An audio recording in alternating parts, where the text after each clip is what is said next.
لگتا ہے یہ کہ اگلے 6 مہینے Yeah. مارکیٹ کوئی 55,000 60,000 نہیں لگتی. میکرو اکنامک چیلنجز ہیں آپ کے سامنے, تو یہ ہو نہیں سکتا کہ ایک طرف آپ کی انسرٹینٹی ہو, دوسری طرف میکرو چیلنجز ہو, تیسری طرف مارکیٹ آئسولیشن میں چلتی رہے. یہ ممکن نہیں.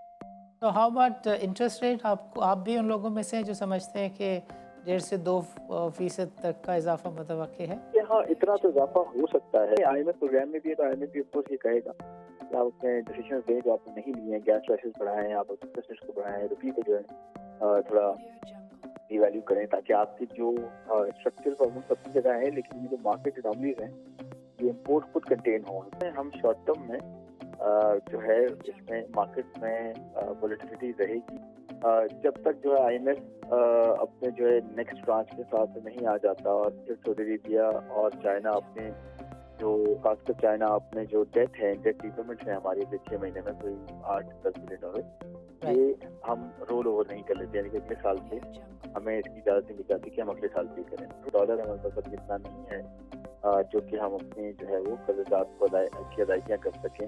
لاسٹ فائنانس منسٹر بھی جو تھے, جو انہوں نے بجٹ دیا تھا, تو انہوں نے یہ کہا تھا کہ سپر ٹیکس ہے یا پھر سپر ٹیکس کی جگہ ون ٹائم ٹیکس ہے, یہ فلڈ سے ریلیٹڈ جو بزنس لگایا گیا پروفٹ یہ 1 سال کے لیے ہوگا.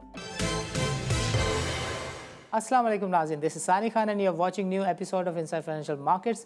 ناظرین, گزشتہ 8 مہینوں سے what we have been discussing is the economy, and what we have seen is کہ اکنامی نے بزنس, اور بزنس نے جو امپورٹ سیکٹر ہے, اور امپورٹ سیکٹر نے جو ٹیکس کی کلیکشن ہے, ساری کی ساری ایک ہی چین ہے جس نے سارے سسٹم کو ڈسٹرب کیا ہوا ہے. اٹ اپیئرس ایز اف کہ اکنامک سسٹم جو ہے وہ چوک یا اسٹینڈ اسٹل ہوا ہے. اور یہی وجہ ہے کہ ہم نے دیکھا کہ آئی ایم ایف نے جو ہے وہ تقریباً 1 مہینے کے لیے یہ کہہ کر کہ ایئر اینڈ ہے اور 25 دسمبر کی چھٹیاں ہیں, پاکستان کے ساتھ فردر نیگوسیشن کو ہیلڈ کر دیا ہے. But on the ground what we see is کہ آئی ایم ایف کے اسائن کیے ہوئے ٹارگیٹس جو ہیں وہ پاکستان میٹ نہیں کر پا رہا ہے. So what we are going to discuss in our today's program is about the challenge on the economic front. So program کے اس سیگمنٹ میں ناظرین ہم بات چیت کریں گے خرم شہزاد سے. And again we are discussing everything related to the dollar. اور یہاں پر بھی جو چیز ہم ان سے سمجھنے کی کوشش کریں گے وہ یہ ہے کہ بازار حصے اس اکنامک کرائسس کو کیسے دیکھ رہی ہے. Khurram Shahzad, welcome to the show and السلام علیکم. وعلیکم السلام. خرم شہزاد صاحب, how do you look at the present situation? Do you see any triggers for the market nearby? آج ہم نے دیکھا کہ سپر ٹیکس کے اوپر سندھ ہائی کورٹ کا ایک فیصلہ آیا جس کی وجہ سے there was some kind of traction. پھر جو سرکولر ڈیٹ کے اوپر اشفاق تولا کے سربراہی میں ایک کمیٹی بنائی گئی ہے, اس کو بھی سرٹن اسٹاکس میں ویلکم کیا گیا. But going forward, year end closing, how do you look at the things? دیکھیں, مارکیٹ تو کافی نیگیٹو رہی ہے پورے سال میں. مجھے لگتا ہے یہ جو ولیٹیلیٹی ہے اور جو سینٹیمنٹ ہے وہ شاید پازیٹیو کچھ عرصے کے لیے نہ ہو اتنا زیادہ, جب تک پولیٹیکل انسرٹنٹی چل رہی ہے اور ساتھ میں میکرو چیلنجز بہت زیادہ ہیں. معاشی طور پہ ہمیں جو ہے کافی جو ہے وہ چیلنجز کا سامنا ہے, ایشوز ہیں کافی زیادہ. ہمارے لیکوڈیٹی کا مسئلہ ہے, ڈالر ہمارے پاس ابھی اتنا نہیں ہے جو کہ ہم اپنی جو ہے وہ قرضات کو کی ادائیگیاں کر سکیں, یا پھر جو ہے اپنی جو گروتھ ہے اس کو کنٹینیو کر سکیں, اکنامک گروتھ کو, اور امپورٹس کو کنٹینیو کر سکیں بہت زیادہ. تو میرے خیال میں ہم شارٹ ٹرم میں جو ہے اس میں مارکیٹ میں ولیٹیلیٹی رہے گی, پلس جو انویسٹر سینٹیمنٹ ہے وہ بھی جو ہے شکار رہے گا ایشوز کا, اور زیادہ تر مجھے لگتا ہے کہ مارکیٹ جو ہے وہ ولیٹائل رہے, یا پھر ایٹ لیسٹ جو ہے وہ اس سے زیادہ نہ بڑھے بہت زیادہ, جب تک جو ہے آئی ایم ایف اپنے جو ہے نیکسٹ برانچ کے ساتھ نہیں آ جاتا, اور پھر سعودی عربیہ اور چائنا اپنے جو خاص کر چائنا اپنے جو ڈیٹ ہے, ڈیٹ ریپیمنٹ ہے ہماری 6 مہینے میں کوئی 8-10 بلین ڈالر, یہ ہم رول اوور نہیں کر لیتے. یعنی کہ اگلے سال سے ہمیں اس کی اجازت نہیں مل جاتی کہ ہم اگلے سال پے کریں. تھوڑا سا روم جب تک نہیں ملتا, مجھے لگتا ہے کہ انویسٹر سینٹیمنٹ جو ہے بہت زیادہ پازیٹیو نہیں لگتا, پلس مارکیٹ ولیٹائل رہنے کی چانسز ہیں. اور یہ سپر ٹیکس کی جو آپ نے بات کی ہے, super tax Sindh high court نے تو کیا ہے, بٹ دیکھنا ہی ہوگا کہ یہ کیسے جو ہے فیڈرل لیول پہ گورنمنٹ اس کو انکارپوریٹ کرتی ہے, اور اگلے آنے والے بجٹ میں کیسے اس کو ختم کرتی ہے, یا پھر جو ہے مزید اس کو نہیں آگے جانے دیتی. کیونکہ لاسٹ فائنانس منسٹر بھی جو تھے